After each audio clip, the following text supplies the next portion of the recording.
समझते हैं कि थंडरस्टॉर्म क्या होता है। सबसे पहले थंडरस्टॉर्म को समझने के लिए हमें लाइटनिंग को समझना होगा।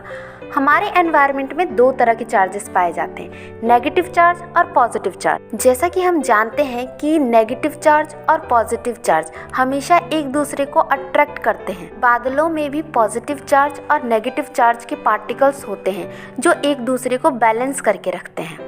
ये पार्टिकल्स छोटे छोटे कण होते हैं आइस क्रिस्टल्स के, वाटर वेपर के और बहुत सारी गैसेस के, जैसे नाइट्रोजन, ऑक्सीजन, कार्बन डाइऑक्साइड, जो कि बहुत तेज हवा या स्ट्रोम आने पर नेगेटिव और पॉजिटिव चार्ज में सेपरेट हो जाते हैं। पॉजिटिव चार्ज बादलों के ऊपर की सतह पर और नेगेटिव चार्ज बादलों के नीचे की सतह पर इकट्ठे हो जाते हैं। अपोजिट चार्ज होने की वजह से ये एक दूसरे को अट्रैक्ट करते हैं और लाइटनिंग प्रोड्यूस होती है। लाइटनिंग तीन तरह से होती है। दो अलग अलग बादलों के बीच में नेगेटिव और पॉजिटिव चार्ज अट्रैक्ट होने की वजह से, सेम बादलों में नेगेटिव चार्ज और पॉजिटिव चार्ज अट्रैक्ट होने की वजह से, और बादल और पृथ्वी के बीच में बादल के नेगेटिव चार्ज अर्थ सरफेस के पॉजिटिव चार्ज पार्टिकल्स को अट्रैक्ट करते हैं और लाइटनिंग प्रोड्यूस होती है। और इसी को हम आम भाषा में कहते हैं बिजली चमकना। समझते हैं थंडरस्टॉर्म क्या होता है।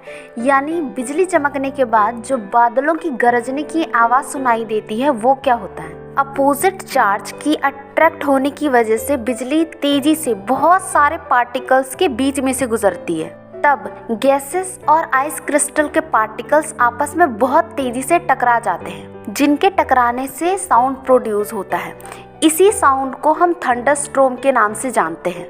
जब भी कभी थंडरस्टॉर्म होता है तो सबसे पहले हमें बिजली चमकते हुए दिखाई देती है, उसके बाद हमें बादलों की गरजने की आवाज़ सुनाई। की स्पीड ज़्यादा है साउंड की स्पीड से। लाइट की स्पीड है 3 × 10⁸ मीटर पर सेकेंड और साउंड की स्पीड है 343 मीटर पर सेकेंड। इसलिए लाइट हम तक पहले पहुंच जाती है और साउंड बाद में सुनाई देता है।